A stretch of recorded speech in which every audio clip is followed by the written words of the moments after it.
Hola, somos estudiantes de Uniminuto y hoy hablaremos sobre resolución de conflictos. Como principio, ¿qué es un conflicto? Consiste en el enfrentamiento o colisión entre dos interpretaciones diferentes sobre la misma realidad objetiva que tienen dos agentes diferentes aunque relacionados.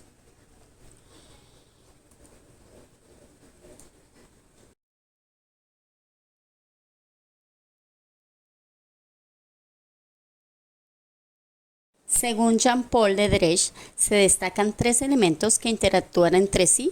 Por ello, es necesario analizar los tres elementos para poder entender el conflicto en toda su magnitud. El primero de ellos tenemos las personas, que se identifican los involucrados y los afectados, las percepciones del problema y las emociones y los comportamientos de las personas. En segundo lugar, tenemos los procesos.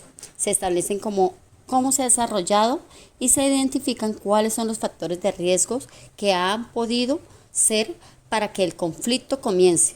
Otro proceso que hay que tener en cuenta es el balance del poder, si es social, económico, de recursos o de información. Y de último, la escala del poder, del grado de comunicación o confianza. Por último, tenemos el problema. Examinar el problema específicamente, qué son las diferencias que lo separan de intereses, las razones que importan y por último las necesidades mínimas para satisfacer a alguien.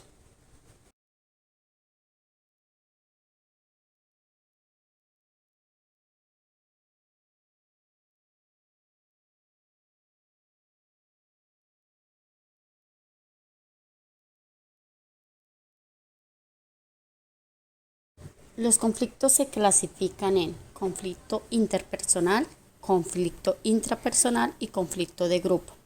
El conflicto interpersonal se manifiesta en la interacción entre dos o más individuos. En los conflictos interpersonales, los actores se enfrentan y aclaran sus relaciones directamente cara a cara. Conflicto intrapersonal se define como la crisis interna que se produce en la mente de un individuo, causada generalmente por sus frustraciones y que desemboca en depresiones, inseguridades, abandono de metas e imposibilidad para socializar correctamente. Generalmente, los conflictos intrapersonales son causados por el choque entre lo que es una persona deseada y la realidad.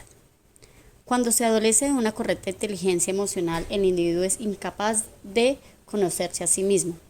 Por ende, no logra interpretar correctamente los fracasos o percances de su vida afectiva o profesional.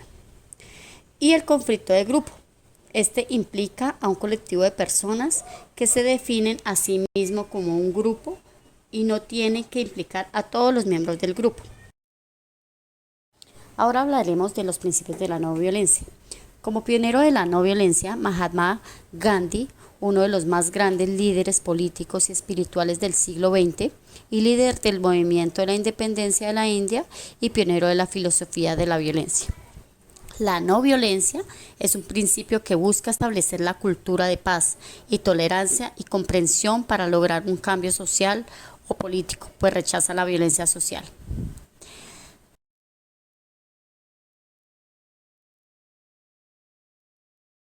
Ahora hablaremos de los principios de la no violencia.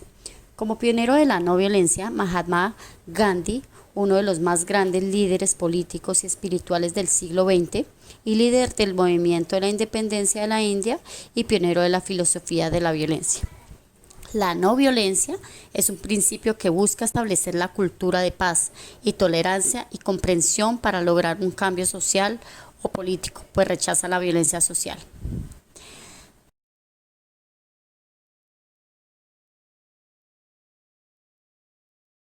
La violencia física es aquella acción generada de manera voluntaria y que por lo mismo ocasiona daños no accidentales utilizando la fuerza física o material. La violencia política se considera como una de las causas económicas y sociales de la violencia bipartidista en Colombia y el problema histórico de tierras, de despojo y de concentración en pocas manos, sumada a la falta de reformas agrarias.